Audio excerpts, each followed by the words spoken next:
Now that the fight between Terrence Crawford and Canelo Alvarez has officially been announced, I wanted to take some time to skim through the resumes of both fighters, going back maybe about 10 years, give or take. We're going to start off right here with Terrence Crawford's resume. We got De'Aaron Jean back in 2015. De'Aaron Jean was 29 wins with 1 loss. Terrence Crawford got him out of there in the 10th round. De'Aaron Jean was competing with Bud, landing good shots. Bud's power proved to be too much.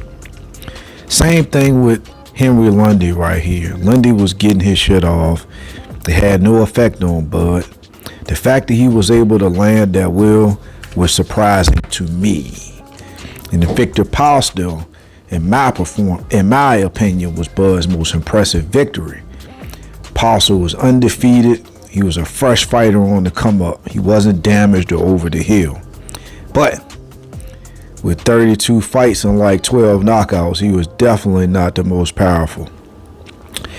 And now, see, we got John Molina right here. John Molina, man, a C-plus fighter at best. Even has a loss to Broner. He was KO'd by Josecito Lopez, Terrence Crawford's leftovers. That was back in 2019. Let's look at Felix Diaz. Same thing. Getting his shit off on Bud until Bud's power overwhelmed him. Then we got Ndongo here. He turned out to be a C-plus fighter. Got KO'd by Regis Prograis even quicker than Bud did it. And Regis Prograis, after the fight in the ring, even said, Bud did it in 6, I did it in 4. Something he said, or 4, something to that. And everybody knows that Jeff Horn was awarded a victory over Manny Pacquiao. And nobody even expected Jeff Horn to beat Bud. Jose Benavidez Jr. Now that was a good win. But unfortunately, Benavidez was shot prior to that in the leg, so it made him kind of like immobile. And that made it easy for Bud to outbox him. And Danny Garcia also did the same thing. Danny Garcia has been known to be outboxed, but being that Jose was immobile, it made it an easy win for Bud. Now, Amir Khan here, known for his glass chin. I was surprised that he even finished the fight on his feet. He did quit though, but I was expecting Crawford to cut his lights out. That didn't happen. Egis Karolowskis, that was a good win. No shade there. Even up until Bud's last fight with Israel, Bud said the Egis was his toughest fight. He was undefeated, had some good power. That's why when Bud was unofficially dropped, I started having questions though. I was like, but we got Kell Brook.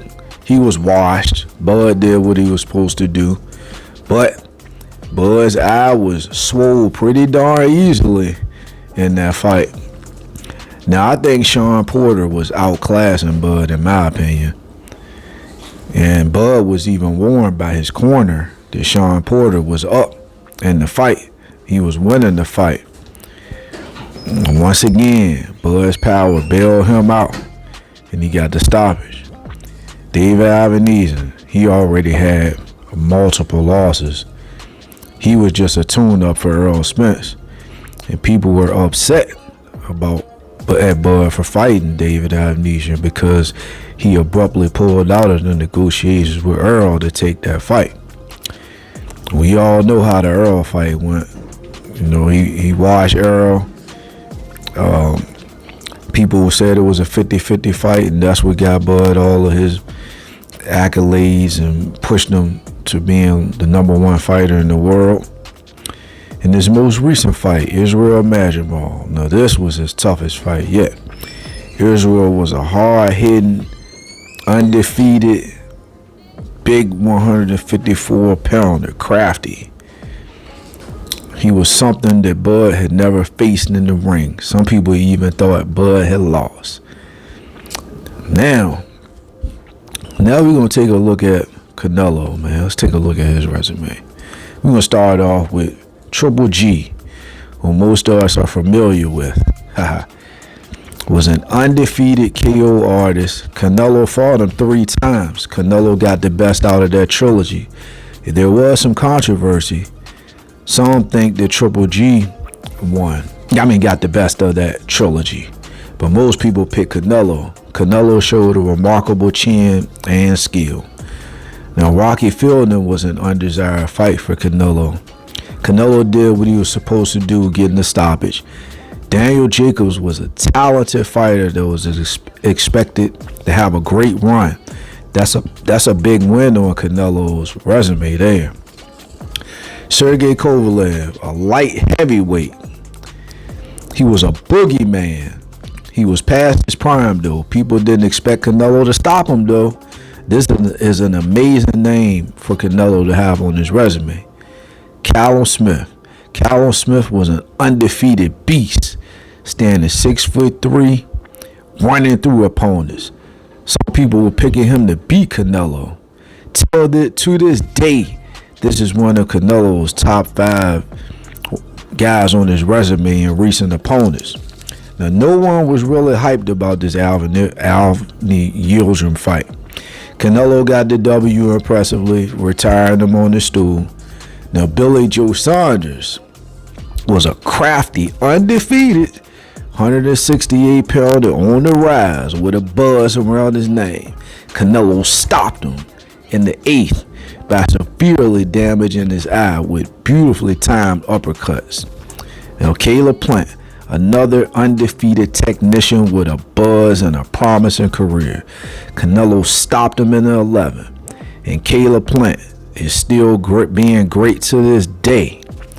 Now, Canelo took a L this time by moving up to 175 to fight Dimitri Bivol, who's arguably the best fighter in the sport right now. And there's not much more to say about that. And Canelo is kind of saying he would like to have that rematch, which says a lot. Now, John Ryder already had 5 losses, and people expected Canelo to stop him. Canelo was criticized after this fight. Next, the undisputed 154 champ Jermell Charlo, who had become a KO artist in recent years. He felt Canelo's power and became gun-shy for the majority of that fight, leading to him being outclassed by Canelo. Now, Jaime McGill was another undefeated fighter with a buzz on the rise.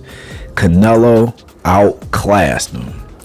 Now, Edgar Berlanga, another undefeated fighter on the rise with scary power. Canelo got the W comfortably. Now, most recent, William Skull. This was a very unentertaining fight. William Skull ran around the ring the entire fight. I'm not mad at Canelo one bit. He tried to give the fans an exciting fight, as he always does. But so does Bud Crawford. I highly doubt that Bud will be as entertaining versus Canelo, because he wasn't with Israel Madrimov at 154. This fight versus Canelo would be 14 pounds heavier at 168. Bud won't be able to run like William Skull and be awarded a victory from the judges, because Canelo is the A side, the undisputed champ, and the cash cow. Me personally, I think Canelo has the edge. Bud has been very inactive in recent years. He's moving up 2 more weight classes after being somewhat gun-shy at 154 versus a guy with 10 pro fights. It's hard for me to see how Bud wins, especially comparing these resumes. But let me know your thoughts. Triangle Theories with Jay Squiz. Peace and blessings. We out.